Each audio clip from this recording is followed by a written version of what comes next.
ونستعينه ونستغفره ونعوذ بالله من شرور أنفسنا وسيئات أعمالنا من يهده الله فلا مضل له ومن يضلل فلا هادي له وأشهد أن لا إله إلا الله وحده لا شريك له وأشهد أن محمدا عبده ورسوله يا أيها الذين آمنوا اتقوا الله حق تقاته ولا تموتن إلا وأنتم مسلمون يا أيها الناس اتقوا ربكم الذي خلقكم من نفس واحدة وخلق منها زوجها وبث منهما رجالا كثيرا ونساء واتقوا الله الذي تساءلون به والأرحام إن الله كان عليكم رقيبا يا أيها الذين آمنوا اتقوا الله وقولوا قولا سديدا يصلح لكم أعمالكم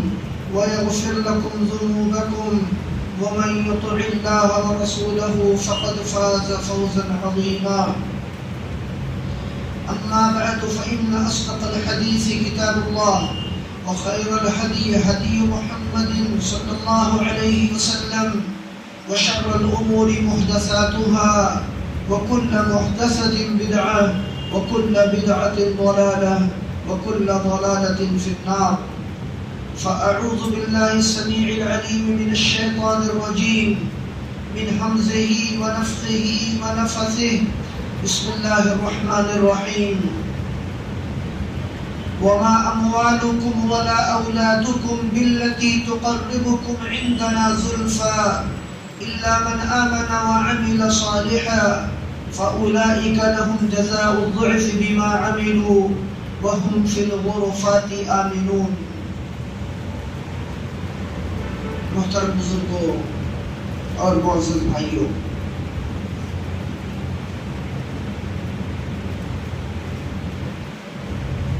اللہ رب العالمین نے ہم لوگوں کو اس دنیا میں پیدا کیا اور اللہ تعالی نے انسان کو فرشتوں سے بھی سجدہ کروا دیا.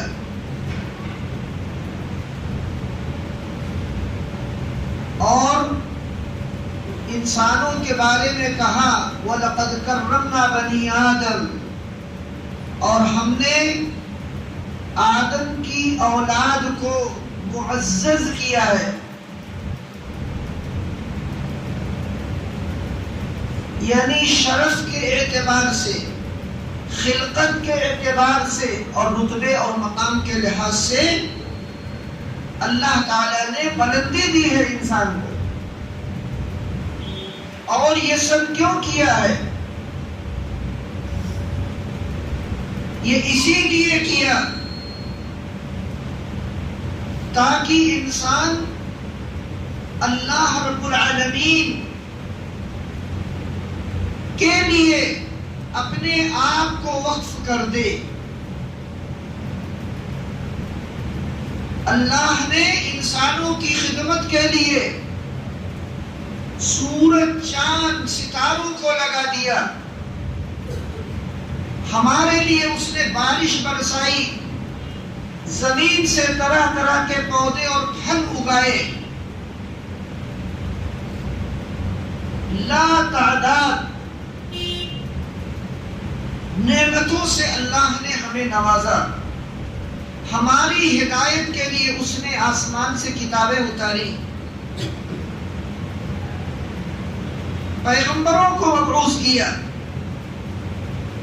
آخر کیوں؟ صرف اس لیے کہ انسان ایک با اختیار مخلوق ہے. اسے اللہ نے ارادہ دیا اور اسے عقل دی اور اسے پھر بتا دیا کہ تم کو میں نے اپنے لیے پیدا کیا. یہ مخلوقات تمہاری خدمت کر رہی ہیں. ان کے لیے قرآن نے لفظ استعمال کیا ہے تسخیر کا. وَسَخَّرَ لَكُم مَّا فِي السَّمَاوَاتِ، اور اللہ نے تمہارے لیے جو کچھ آسمانوں میں ہے اور زمین میں ہے سب کو مسخر کر دیا ہے، یعنی تمہاری خدمت میں ان کو لگا دیا ہے۔ اور انسانوں سے کہا اور جنوں سے کہا کہ وَمَا خَلَقْتُ الْجِنَّ وَالْإِنسَ إِلَّا لِيَعْبُدُونَ، کہ تمام کے تمام انسانوں اور تمام کے تمام جن، ان کو میں نے پیدا کیا ہے صرف اس لیے کہ وہ میری ہی عبادت کریں۔ سارے جنوں کو اور سارے انسان کو، اس آیت میں اللہ نے جن کا کلمہ پہلے ذکر کیا ہے، اس لیے نہیں کہ جن انسانوں سے افضل ہے، بلکہ اس لیے کہ جنوں کی تخلیق پہلے کی گئی اور انسانوں کی بعد میں ہوئی ہے، ورنہ مجموعی اعتبار سے انسان جنوں سے بہت افضل ہے۔ تو عبادت ہمیں اللہ کی کرنی، اور وہ عبادت جو بندہ اللہ کی کرے گا، اگر اس عبادت میں اس کے ہاں اللہ کی خوشنودی مطلوب نہیں ہے، اللہ کی رضا کے لیے عبادت نہیں کر رہا ہے، تو اس کی کسی عبادت کی اللہ کے ہاں کوئی قیمت نہیں۔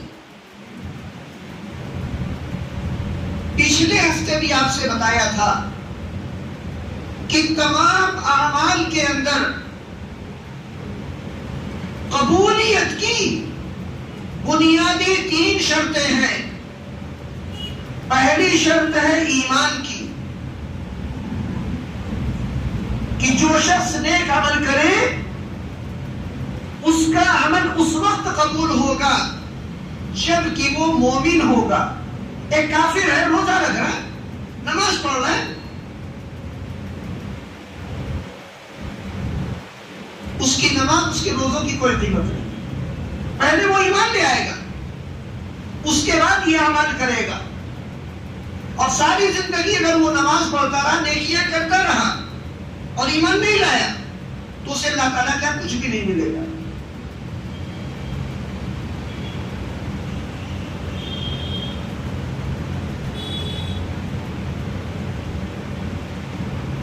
تو پہلی شرط ایمان کی ہے، اور دوسری شرط یہ ہے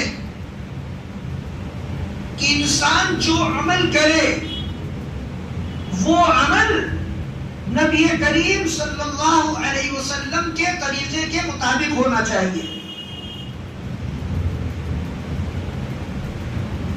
اگر نبی اکرم علیہ السلام کے طریقے کے مطابق ہے تو اس عمل کو عمل صالح کہا جائے گا، وہ نیک عمل ہوگا۔ اس کے لیے قرآن میں ایک اور لفظ آیا ہے، وہ لفظ ہے احسان کا، یعنی عمل کو خوبصورت کر کے انجام دینا۔ تو عمل میں خوبصورتی کہاں سے آتی ہے؟ نبی اکرم علیہ السلام کی موافقت اور پیروی سے آتی، ورنہ پیغمبر بھیجنے کوئی مطلب نہیں، جسے جو کرنا ہی کرتا رہے۔ پیغمبر بھیجے کیوں جاتے ہیں؟ پیغمبر اسی لیے بھیجے جاتے ہیں کیونکہ انسانوں کو نہیں پتا کہ اللہ کو کیا پسند ہے کیا نہیں پسند، کس بات سے وہ راضی ہوتا ہے، کس بات سے ناراض ہوتا ہے۔ ہمیں جس نے بھی بتایا، یا کسی نے کوئی نماز پڑھی، فجر کی 2 رکعت کیوں ہوتی ہے، ظہر کی 4 رکعت کیوں ہے، عصر کی 4 ہے، عشاء کی 4 ہے، مغرب کی 3 ہے، یہ ہمیں پتہ کیسے چلا؟ یہ نبی کریم صلی اللہ علیہ وسلم نے بتایا۔ اور آپ کو کس نے بتایا؟ آپ کو یقیناً اللہ تعالیٰ ہی نے بتایا ہے۔ جب 5 نمازیں فرض ہوئی معراج کی رات میں، تو اس کی اگلی صبح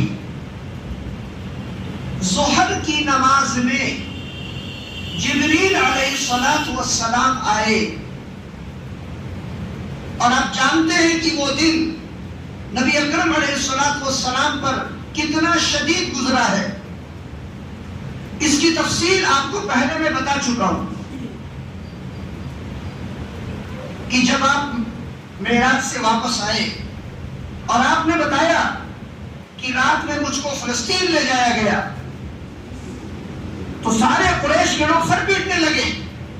ارے ان کے تو بڑے جلوے ہو گئے، یہ رات میں چلے جاتے ہیں فلسطین، ہم تو جاتے ہیں اور 2 مہینے میں واپس آتے ہیں، اور یہ ایک رات میں گئے اور یوں واپس آئے. قریش یہ کہنے لگے. آگے آپ نے بتایا ارے صرف فلسطین ہی نہیں، 7 آسمانوں پر بھی گیا تھا. کہا رے بس تو کریے، اب اور زیادہ نہ بتا دیجیے گا. کہا نہیں صحیح بتا رہا ہوں، گیا تھا. اس کے بعد وہ سوالات کرنے لگے کہ ذرا بیت المقدس کے بارے میں بتائیے کہ کیسے بناوٹ ہے، کتنے دروازے، کتنی کھڑکیاں، ان کے رنگ کیا ہیں. تو یہ دن آپ کے اوپر بڑا شدید گزرا، صبح سے لے کے ظہر تک.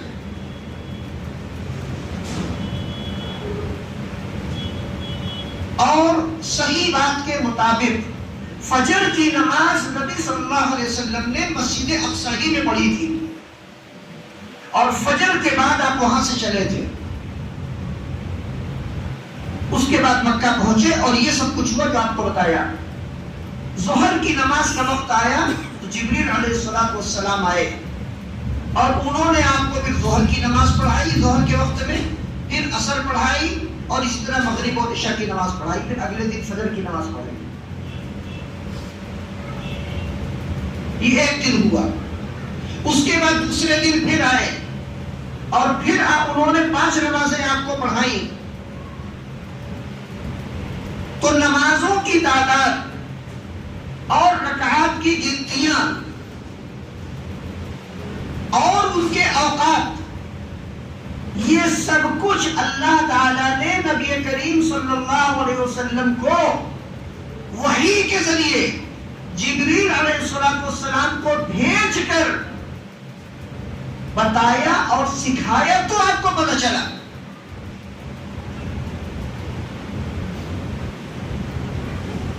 معلوم یہ ہوا کہ دین کے نام پر کوئی بھی کام اگر کیا جاتا ہے اور وہ نبی کریم صلی اللہ علیہ وسلم سے ثابت نہیں ہے، اسی کا نام بدعت اور گمراہی. اور یہ بالکل واضح سی بات ہے، اس پر بے شمار دلائل ہیں.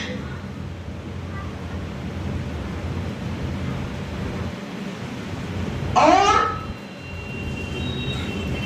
لوگ کلمہ پڑھیں، راتوں دن اشہد ان محمد رسول اللہ کا کلمہ پڑھیں، اور پڑھنے کے بعد وہ یہ نہ سمجھیں کہ ہمیں اس عظیم پیغمبر کی جس کا ہم کلمہ پڑھتے ہیں پیروی بھی کرنی ہے. کہتے ہیں کہ کلمہ تو پڑھیں گے محمد صلی اللہ علیہ وسلم کا، اور طریقہ سنت نمونہ اپنائیں گے غیر نبی کا. معراج کی رات میں سارے انبیاء علیہ السلام پیچھے ہٹ گئے تھے امامت کرنے سے. خود نبی کریم صلی اللہ علیہ وسلم صفوں میں پیچھے ہی کھڑے تھے. آپ آگے نہیں بڑھے امامت کے لیے.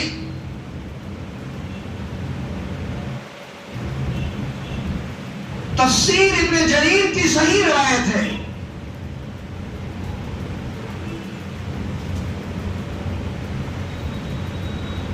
کہ فَقَدَّمَنِي جِبْرِيلُ فَأَمَنْتُهُ، کہ جبریل علیہ السلام نے مجھے آگے کیا تو میں نے انبیاء علیہ السلام کی امامت کی. خود سے آپ آگے نہیں بڑھے تھے. اس میں اعلان ہے دنیا والوں کے لیے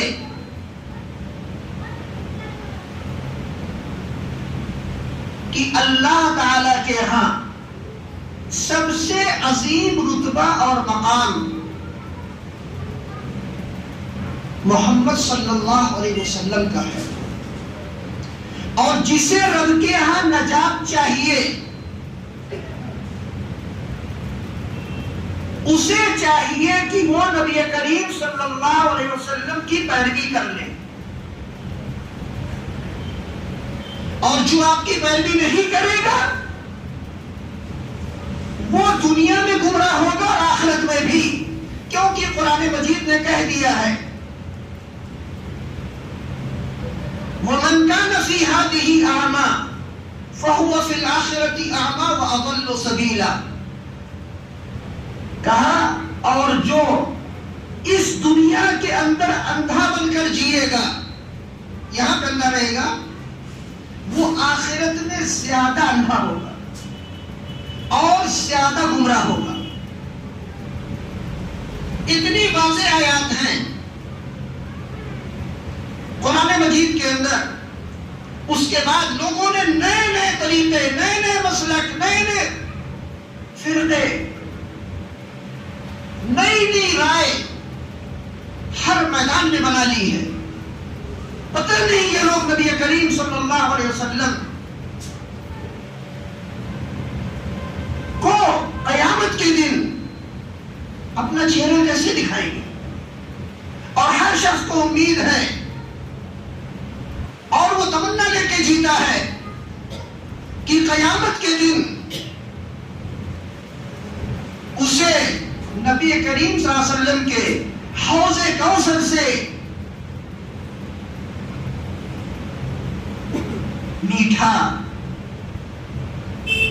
شیریں، لذت دار، خوشبودار پانی پلایا جائے۔ تمنا بہت اچھی بات ہے، تمنا تو کر سکتے ہیں، لیکن وہ تمنا پوری کس کی ہوگی؟ کیا ہر تمنا کرنے والے کو اس کی تمنا دے دی جائے گی؟ ہرگز نہیں۔ حوض کوثر سے پانی پینے کے لیے بھی شرائط ہیں، جو وہ شرطیں پوری کرے گا اسی کو حوض کوثر کے قریب آنے دیا جائے گا۔ صحیح بخاری اور مسلم کی حدیثیں بھری ہوئی ہیں جن میں آیا لَيُذَادَنَّ نَاسٌ مِّنْ أُمَّتِي، میری امت کے اپنے افراد کے بہت سے لوگوں کو میرے پاس سے دھتکار کر کے بھگا دیا جائے گا۔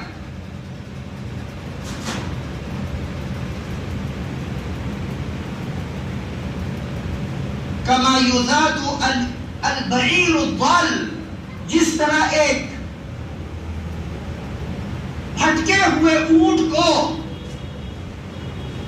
دوسرے کے تالاب میں پانی پینے سے بھگا دیا جاتا ہے۔ اور اس کے بعد ایک روایت میں یہ بتایا نبی اکرم علیہ السلام نے کہ میری امت کے بہت سے افراد کو لایا جائے گا میرے پاس، اور میں حوض کوثر پر رہوں گا، اور وہاں سے آپ پکارتے رہیں گے اے میری امت کے لوگوں، اے میری امت کے لوگوں، میرے پاس آؤ، میرے پاس آؤ۔ کہا وہ فرشتے آئیں گے اور آ کر کے ان لوگوں کو مار مار کے بھگائیں گے، تو آپ کہتے ہیں کہ میں ان فرشتوں سے کہوں گا یہ میری امت کے لوگ ہیں، میرے اپنے لوگ ہیں یہ۔ تو فرشتے کہیں گے نبی اکرم علیہ السلام سے اِنَّكَ لَا تَدْرِي مَا أَحْدَثُوا بَعْدَكَ، آپ کو نہیں معلوم۔ یہ کون کہہ رہا ہے؟ یہ فرشتے کہہ رہے ہیں نبی صلی اللہ علیہ وسلم، قیامت کے دن کہیں گے کہ آپ کو نہیں معلوم۔ جو لوگ کہتے ہیں نبی صلی اللہ علیہ وسلم کو علم غیب تھا وہ یہاں غور کر لیں، تو آپ کہیں گے فرشتے کہیں گے نبی صلی اللہ علیہ وسلم سے انک لا تدری ما احدثوا بعدک، آپ کو نہیں معلوم کہ آپ کے بعد ان لوگوں نے کون کون سی بدعتیں ایجاد کی تھی۔ یہ کسی گھر کی روایت نہیں ہے، یہ بخاری وغیرہ کی روایتیں بتا رہا ہوں۔ جو حدیث جب بیان کرتا ہوں جسے پوچھنا بعد میں پوچھ لیا کرے۔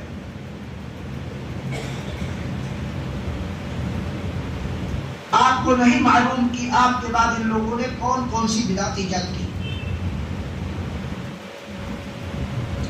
جب یہ بات کہیں گے فرشتے تو نبی کریم صلی اللہ علیہ وسلم کہیں گے سحقا سحقا لمن غیر بعدی، دور کرو ان لوگوں کو، دھتکارو میرے پاس سے۔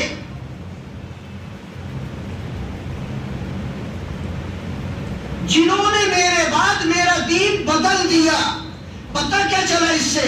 پتہ چلا کہ بدعتی جب بدعت کرتا ہے تو وہ نبی کریم صلی اللہ علیہ وسلم کی شریعت کو بدل دیتا ہے۔ بات خراب لگتی ہے نا، لیکن ہے حقیقت۔ حدیث آپ کو بتائی ہے، میری طرف سے کوئی بات اس میں نہیں۔ تو بتایا کہ اعمال کے قبول کے لیے 3 شرطیں ہیں۔ پہلی شرط ایمان ہے، اور دوسری شرط ہے اتباع سنت، نبی اکرم علیہ السلام کی اطاعت اور آپ کی پیروی میں عمل کرنا، اور تیسری شرط ہے اخلاص کی، للہیت کی، کہ جو عمل کیا جائے وہ اللہ کی رضا کے لیے کیا جائے، رب کی خوشنودی کے لیے کیا جائے، لوگوں سے تعریف کے لیے یا ریاکاری کے لیے یا دنیا میں بدلہ طلب کرنے کے لیے نہ کیا جائے۔ اور جس عمل کو دنیا والوں کے لیے کیا جائے گا وہ عمل اللہ تعالی کے یہاں مردود ہوگا۔ حضرت عبادہ بن صامت رضی اللہ تعالی عنہ نے کہا یجاء بالدنیا یوم القیامہ،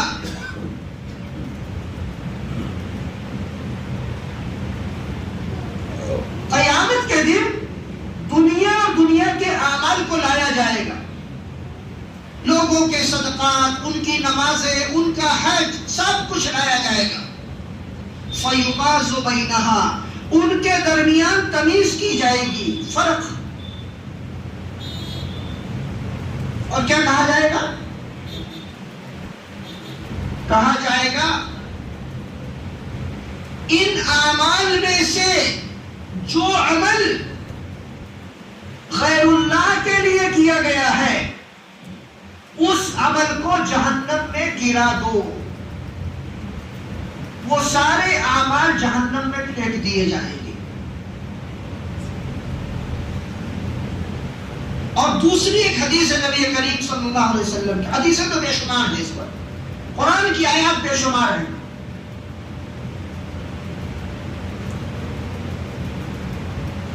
ایک حدیث میں اللہ تعالیٰ قیامت کے دن کہے گا لوگوں سے جو دنیا میں دکھانے کے لیے عمل کر رہے تھے، کہے گا، حدیث میں ہے اذا جمع اللہ الاولین والآخرین، جب اللہ تعالیٰ اگلوں اور پچھلوں سب کو جمع کرے گا تو اعلان کرے گا اے لوگوں جنہوں نے دنیا والوں کے لیے عمل کیا تھا، اذهبوا الى الذين كنتم تراؤون فانظروا هل تجدون عندهم جزاء، تم جن لوگوں کو دکھانے کے لیے عمل کر رہے تھے آج جا کے ان سے بدلہ مانگ لو، دیکھو وہ کہاں ہے، ان کے پاس کچھ بدلہ ہے، جا کے ان سے لے لو، دیکھو تمہیں کچھ ملتا بھی ہے کہ نہیں ملتا وہاں۔ اللہ رب العالمین ریاکاروں کے لیے اس دن یہ اعلان کرے گا۔ ایک مرتبہ نبی کریم صلی اللہ علیہ وسلم کے پاس ایک صاحب آئے اور انہوں نے کہا یا رسول اللہ ارأیت الرجل، آپ اس آدمی کے بارے میں بتائیے، یغزو یلتمس الاجر والغنیمہ، یلتمس الاجر والذکر، ایک آدمی جہاد کے لیے جاتا ہے، اس کی نیت میں کیا ہے؟ اس کی نیت میں ہے اللہ کیا بھی بدلنا چاہیے اور لوگوں کے اندر شہرت بھی چاہیے کہ فلاں صاحب بڑے مجاہد ہیں، یہ بھی چاہیے۔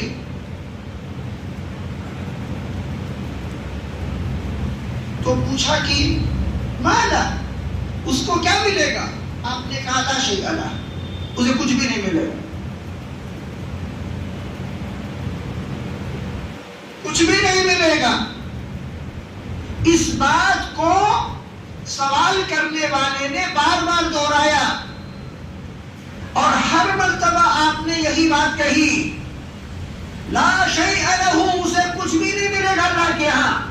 اس کے بعد آپ نے قاعدہ بتایا، کہا ان اللہ تعالی لا يقبل من العمل الا ما كان له خالصا، کہ اللہ تعالیٰ کسی بھی عمل کو قبول نہیں کرتا مگر اس عمل کو جو اللہ کے لیے خالص ہو، وَابْتُغِيَ بِهِ وَجْهُهُ، اور اس عمل کے ذریعے اللہ کے چہرے کی خوشی مطلوب ہو، رب کی رضا چاہی گئی ہو۔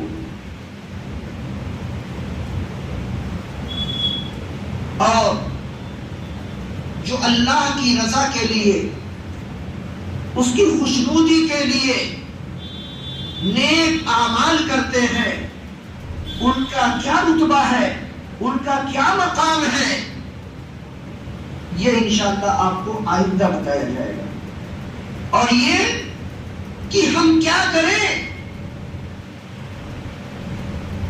کہ اس مقام کو حاصل کر سکیں اور اپنے اعمال میں اخلاص پیدا کر سکیں، اس کے اسباب کیا ہیں، اس کا طریقہ کیا ہے، یہ ہمیں سیکھنا چاہیے۔ انشاءاللہ آئندہ آپ کو بتائیں گے۔ اللہ رب العالمین سے دعا ہے کہ رب جلیل ہم سب کو اپنے تمام اعمال کے اندر عظیم اخلاص عطا فرمائے، ریاکاریوں سے اللہ تعالیٰ بچائے اور ہمیں توفیق دے کہ ہم اپنی نیتوں کا بار بار محاسبہ کرتے رہیں۔ ربنا تقبل منا انك انت السميع العليم وتب علينا انك انت التواب الرحيم، اقول ما تسمعون واستغفر الله لي ولكم ولسائر المسلمين فاستغفروه انه هو الغفور الرحيم۔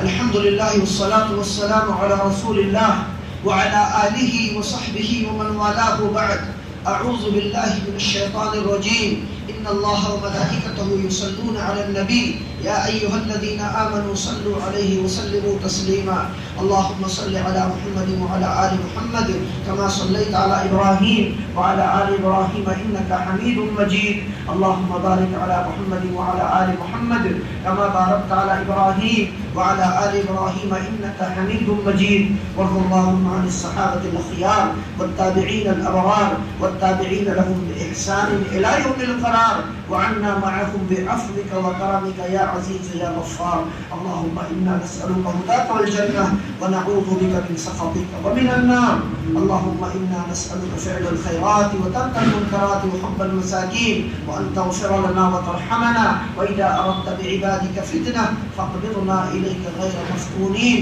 اللهم أعز الإسلام والمسلمين وأذل الشرك والمشركين ودمر أعداءك أعداء الدين، اللهم انصر دينك وكتابك وسنة نبيك وعبادك المؤمنين يا قوي يا عزيز ويا أرحم الراحمين، ربنا آتنا في الدنيا حسنة وفي الآخرة حسنة وقنا عذاب النار، وسبحانك اللهم وبحمدك أشهد أن لا إله إلا أنت أستغفرك وأتوب إليك۔